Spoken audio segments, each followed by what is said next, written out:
예수님께서 여러분과 함께 루카가 전한 거룩한 복음의 끝입니다. 그때 예수님께서 제자들에게 이르셨다.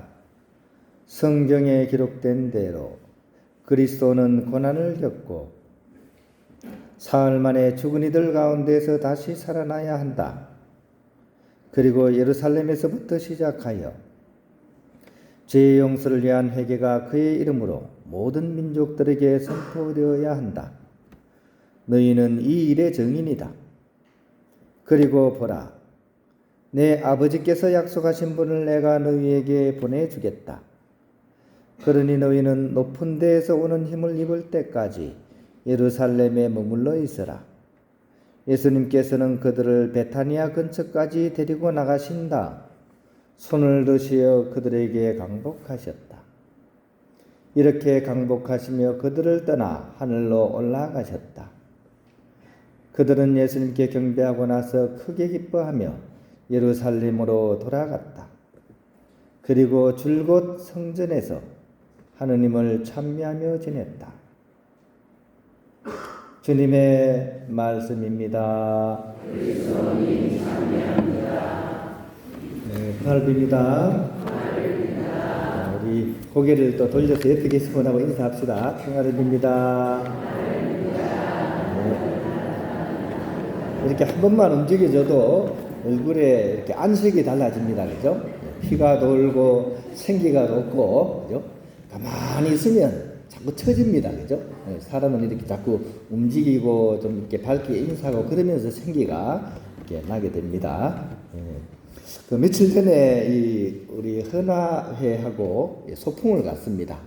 그래서 이제 우리 본당의 헌화회가 이렇게 항상 전례를 하면 이렇게 장식을 하시잖아요. 그죠? 참 잘하시는 것 같아요. 제가 어느 성당 가도 이렇게 전례에 맞게 잘하는 데는 잘 없는데 참 이렇게 참 기발하실 때도 있고 이제 그래서 참 잘한다고 생각을 했는데 그게 또 그냥 나오는 건 아니더라고요. 고민을 엄청 하시더라고요. 가면서 이번에 이게 예수님 성천 대축일인데 이거 어떻게 해야 되는지 막 고민을 너무 하시더라고요. 세상에 공짜는 없는 거죠. 그냥 나오는 건 없습니다. 연구하고 또 책 찾아보고 다른 본당에 또 사진 막 찍어서 보내라 그러고 막 발로 뛰고 하니까 좋은 그런 이제 작품들이 나오는 거죠. 하도 고민을 하길래 지난번에는 막 이렇게 하늘로 올라가는 그죠? 마치 스파게티 그 면을 가지고 막 이용한 것처럼 그래서 이번에는 그러면 스파게티 하지 말고 마카로니로 하라고 제가 했는데 좀 괜찮습니까? 네. 괜찮죠, 그죠? 네. 꽃 색깔도 저 분홍 색깔하고 또 이렇게 약간 하늘색하고 잘 어울리고 이렇게 생기 있게 막 이렇게 하늘로 올라가시는 그런 느낌을 참 잘 표현하신 것 같아요, 그죠? 우리 그런 의미에서 박수 한번 드릴까요? 네. 이렇게 박수를 들면 또 우리 제대에서 또 섭섭해 하세요. 그죠? 우리도 준비를 했는데 또 보이지 않게 또 제대에서는 또 우리가 미사가 잘 될 수 있도록 이렇게 준비를 잘 해주셨기 때문에 우리가 이 미사를 이렇게 드릴 수 있는 겁니다. 또 우리 전례부도 마찬가지죠. 지난주에 보니까 막 열심히 회의를 막 하시고 또 독서는 누가 하고 이런 걸 다 뽑아가지고 아마 올 때도 그냥 오시지 않을 거예요. 집에서 막 읽고 묵상하고 또 여러분들한테 잘 들려드리기 위해서 많은 노력을 기울여서 사실은 이 미사 한 대가 이렇게 이루어지는 겁니다. 그죠? 사실 우리는 무심히 오는 미사지만 이 안에는 수많은 사람들의 그런 노고가 함께 곁들여져 있습니다. 촛불도 보세요. 지금 막 자기를 태우면서 그죠? 우리를 위해서 이렇게 하느님의 현존을 알려주고 있잖아요. 촛불은 하느님께서 여기서 현존하신다 이런 내용을 이 불꽃을 통해서 우리에게 알려주는 겁니다. 여기 우리 오신 함께 하신 또 교우님들도 마찬가지죠. 그죠? 우리가 함께 하기 때문에 이 미사 시간이 더욱더 이렇게 풍요롭고 은총이 있는 것 같습니다. 그런 의미에서 우리 모두를 위해서 다시 한번 박수 한번. 자, 근데 이제 중요한 거는 뭐냐면 이렇게 다 잘 준비를 했는데 중요한 거는 그 의미가 뭔지를 우리가 사실은 제대로 오늘 마음에 새기고 가는 것이 제일 중요한 부분입니다. 그죠? 이 전례장식도 잘했고, 또 이렇게 전례부원들이 독서도 잘해도 우리가 그냥 왔다 가면 의미가 없는 거죠. 오늘 이 전례를 통해서 표현한 이 내용의 핵심이 뭔지를 우리가 좀 오늘 이 복음을 통해서 한번 묵상을 하고 그렇게 집으로 간다면 참 이렇게 보람된 그런 주일이 될 것 같습니다. 이 본질이 중요하다는 거죠. 그죠? 형식도 중요하지만 이 장식이 예수님 성천을 이렇게 표현을 했는데 과연 이 성천의 본질은 무엇인가 하는 것입니다. 예수님께서 성천하셨다. 이 사실이 우리에게는 어떤 의미입니까?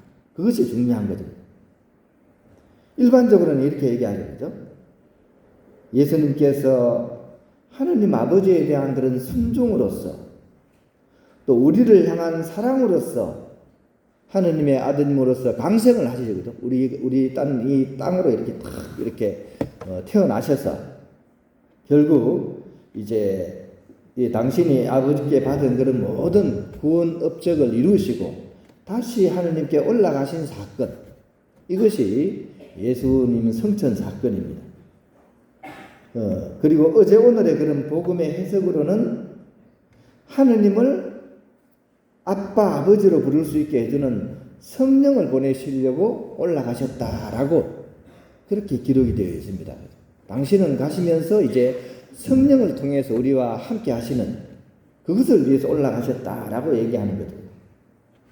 그런 의미에서 우리는 세례받은 그런 신앙인으로서 이 주기를 바로 성령께서 나에게 현존하시는지에 대한 그런 성찰을 통해서 우리 신앙의 현주소를 돌아본다면 이 예수님 성천의 의미를 더 잘 살려나갈 수 있지 않을까 하는 그런 생각을 해보게 되었습니다. 그러기 위해서 과연 나는 그런 삶을 살아가고 있는지 우리 스스로에 대해서 한번 질문을 던져보면 좋겠습니다. 첫 번째로 예수님께서 이렇게 우리와 이렇게 함께하고 이렇게 가셨는데 또 그분을 우리는 구세주로 믿으면서 살아가고 있는데 그 예수님과의 만남이 과연 내 인생에 있어서 어떤 사건이었는지, 예수님 그냥 남들 따라서 성당에 온 건 아니잖아요. 그죠? 예수님을 만난 이 사건이 과연 내 인생에서 어떤 부분을 차지하는지, 어떤 중요성을 가지는지, 이런 것들을 우리가 한번 자신에게 좀 진지하게 물어봤으면 좋겠습니다. 또한 나를 흔들어대는 온갖 그런 세상사의 문제들을 과연 나는 복음의 시각을 통해서 그 문제들을 바라보고 해석할 수 있는가? 우리는 세상을 살아가면서 우리 삶에 던져지는 모든 것들을 복음의 눈으로서 그걸 해석할 수 있어야 됩니다. 그래야만이 진정으로 그리스도인으로서 살아갈 수 있게 되는 거죠. 또 나와 함께 살아가는 그런 이웃들의 어려움들을 애써서 오래 살피면서 그들의 필요를 정말 중요하게 생각하면서 살아가는가? 일반적으로 우리는 자기 삶밖에 모르잖아요. 내 삶밖에 모릅니다. 근데 복음은 끊임없이 이웃을 사랑하라, 이렇게 우리에게 권고를 하잖아요. 과연 그렇다면 나는 우리 주위의 이웃들의 삶을 어떻게 바라보면서 살아가는가? 또 함께 살아가는 사람 중에 늘 좋은 사람만 있는 건 아니죠. 내가 도저히 이해 못할 사람이 있습니다. 도저히 함께 살아가기 힘든 사람도 있습니다. 가까운 사람일 수 있고 먼 사람일 수도 있습니다. 그런데 예수님 때문에 내가 나와는 전혀 다른 그 사람을 받아들이고 기꺼이 하나가 되려고 노력을 하면서 살아가는가? 이게 또 예수님께서 우리에게 이웃 사랑을 권고하시면서 우리에게 하라고 명하신 그런 내용입니다. 이런 질문에 대해서 물론 온전하고 완전하게 그렇다라고 대답할 수 있는 분은 별로 없을 겁니다.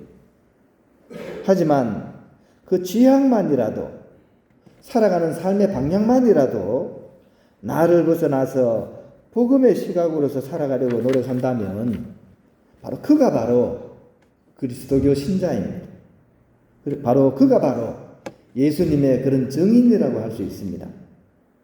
바로 그런 차원에서 예수님 성천 대축일은 우리로 하여금 그리스도 증인 초대 대축일 이렇게 부를 수 있을 것입니다.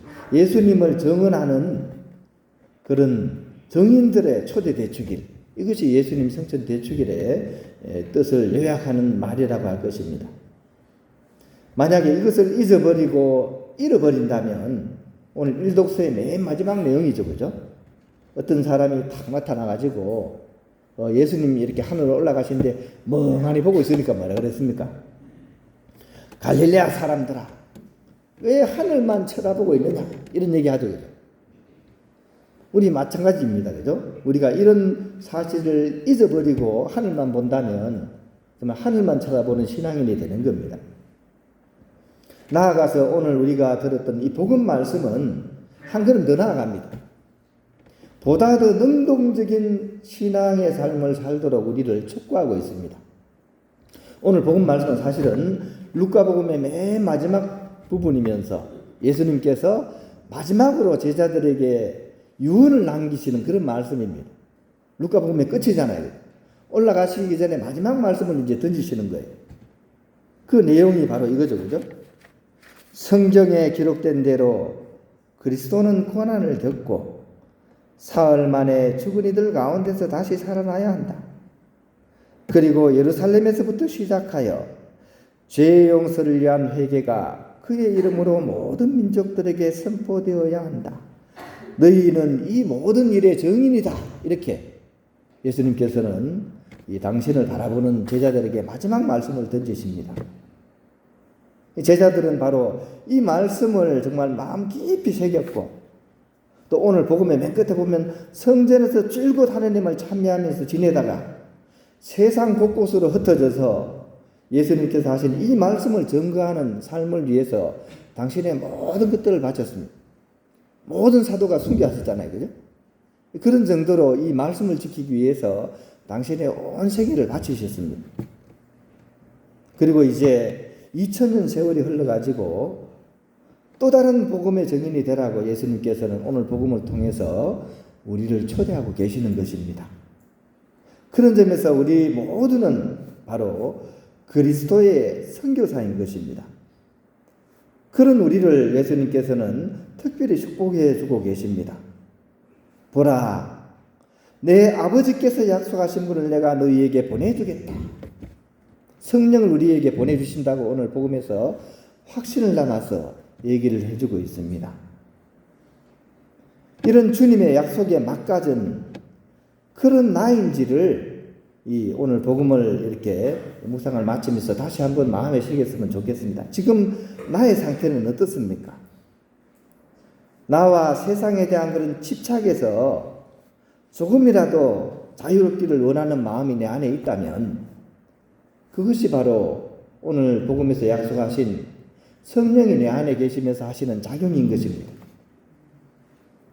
또 거친 세상을 상대하면서 비록 상처를 입더라도 미워하고 정오하는 그런 방법이 아니라 예수님께서 사용하신 사랑과 용서의 방법을 내가 택하려고 부족하지만 노력한다면 그것이 바로 성령의 작용인 것입니다. 그리고 세상이 사용하는 그런 무기가 아니라 사랑과 용서라는 그리스도의 무기를 통해서 전투를 치르다가 얻은 상처를 마치 훈장처럼 내가 기뻐한다면 그것이 바로 성령의 작용인 것입니다. 오늘 복음을 통해서 마지막 말씀을 내리시는 이 예수님의 말씀을 정말 마음 깊이 새기면서 우리 모두 복음 말씀처럼 이 모든 일의 증인이 될 수 있도록 함께 기도하고 함께 도와주면서 살아가는 그런 성남동 공동체의 형제자매들이 되어야겠습니다.